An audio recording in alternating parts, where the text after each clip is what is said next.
नमस्कार। आज हम एक बहुत ही परेशान करने वाले मामले पर बात करने वाले हैं।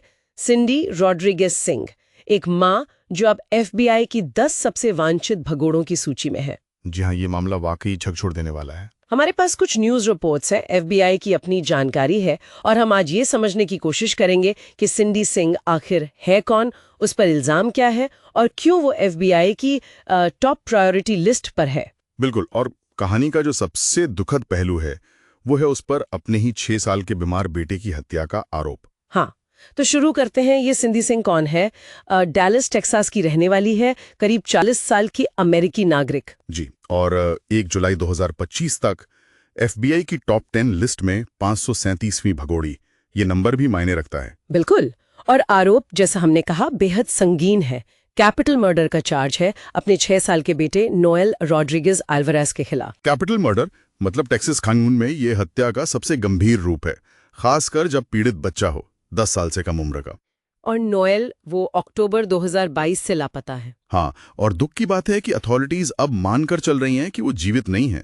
और ये भी कि नोएल की सेहत ठीक नहीं थी, उसे फेफड़ों की पुरानी बीमारी थी, है ना? ऑक्सीजन सपोर्ट पे रहता था। जी हाँ, उसे लगातार ऑक्सीजन की जरूरत पड़ती थी। वो एक वल्नरेबल बच्चा था। जो डिटेल सामने आई हैं दुर्व्यवहार की, वो तो मतलब रोंगटे खड़े कर देती हैं।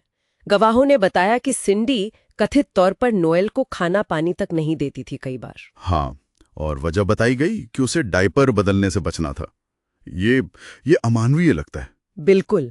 और ये भी आरोप है कि चाबियों से मारती थी। इतना ही नहीं, एक गवाह ने तो ये भी कहा कि सिंडी ने दावा किया कि उसने नोएल को बेच दिया है। बेच दिया। हालांकि इसका कोई सबूत नहीं मिला, ना ही किसी खरीदार का पता चला, पर ऐसी बात कहना भी। हाँ, ये पैटर्न बहुत डिस्टर्बिंग है। अब जरा इस मामले के घटनाक्रम पर नजर डालें। मार्च 2023 में जब चाइल्ड प्रोटेक्टिव सर्विसेज मतलब बाल सुरक्षा सेवाओं ने वेलफेयर चेक किया, हाँ, तब क्या हुआ? तब सिंडी ने झूठ बोला। उसने कहा कि नोएल तो नवंबर 2022 से मेक्सिको में है, अपने बायोलॉजिकल पिता के पास। अच्छा, पर यह सच नहीं था। बिल्कुल नहीं। और इसके फौरन बाद 22 मार्च 2023 को सिंडी अपने पति अर्शदीप सिंह और अपने बाकी 6 बच्चों के साथ, 6 और बच्चे भी हैं। जी हाँ, उन सबके साथ वो भारत आ गई। और नोएल उनके साथ नहीं था। नहीं, नोएल उनके साथ नहीं था। इसके बाद फिर कानूनी कार्रवाई तेज हुई।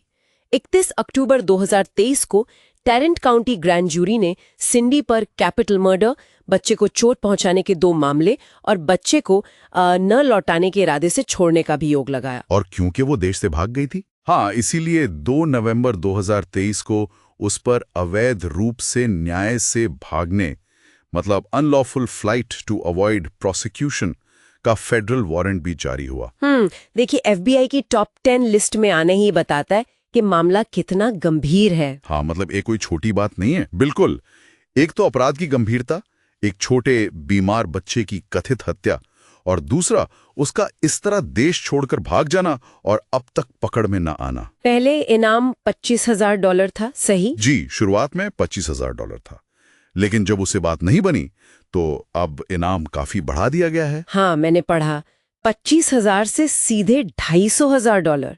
ये तो बहुत बड़ी रकम है। जी, करीब 2.25 करोड़ रुपए। ये दिखाता है कि एफबीआई अब पब्लिक की मदद पर कितना ज्यादा निर्भर कर रही है, शायद इंटरनेशनल लीड्स के लिए। और माना जा रहा है कि वो भारत में हो सकती है उसके पति अर्शदीप सिंह के साथ। हाँ, आशंका यही है कि वो भारत में है, हालांकि उसके मेक्सिको से भी लिंक बताए जाते हैं। उसकी पहचान के लिए कुछ डिटेल्स भी जारी की गई हैं। उम्र करीब 40 साल, 1985 में जन्म, डैलिस, कद 5 फुट 1 से 5 फुट 3 के बीच। वजन करीब 120 से 140 पाउंड, यानी 54-63 किलो। मीडियम कॉम्प्लेक्शन, भूरी आंखें, भूरे बाल। और टैटूज भी हैं, है ना? पीठ, पैरों, दाहिने हाथ और पिंडली पर। ये पहचानने में मदद कर सकते हैं। जी, कई टैटूज का जिक्र है। तो संक्षेप में कहें तो एक माँ जिस पर अपने ही सबसे कमजोर बच्चे के साथ भयानक अपराध करने का आरोप है, वो अब एक हाई प्रोफाइल भगौड़ी है जिस पर बहुत बड़ा इनाम है। बिल्कुल, और ये केस कई चीजों पर रोशनी डालता है। एक तो ये कि अधिकारी बच्चों के खिलाफ अपराधों को कितनी गंभीरता से लेते हैं, और दूसरा, जब अपराधी सीमा पार कर जाते हैं तो अंतर्राष्ट्रीय सहयोग और आम जनता की जानकारी कितनी महत्वपूर्ण हो जाती है। सही कहा।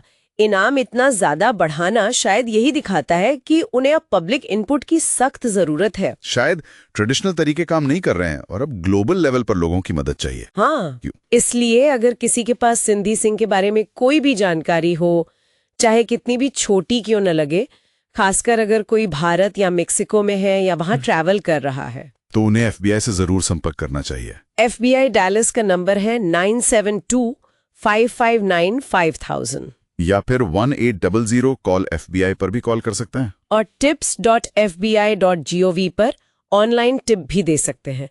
हर जानकारी महत्वपूर्ण हो सकती है। बिल्कुल। और आखिर में एक सवाल जो सोचने पर मजबूर करता है, इस मामले में जो कथित दुर्व्यवहार और धोखे का पैटर्न दिख रहा है, वो हमारे कमजोर बच्चों की सुरक्षा को लेकर क्या बताता है? हाँ, मतलब जो सिस्टम है, क्या उसमें कहीं चूक हुई? खासकर तब जब शायद खतरे के निशान, जिन्हें रेड फ्लैग्स कहते हैं, वो पहले से मौजूद रहे हों।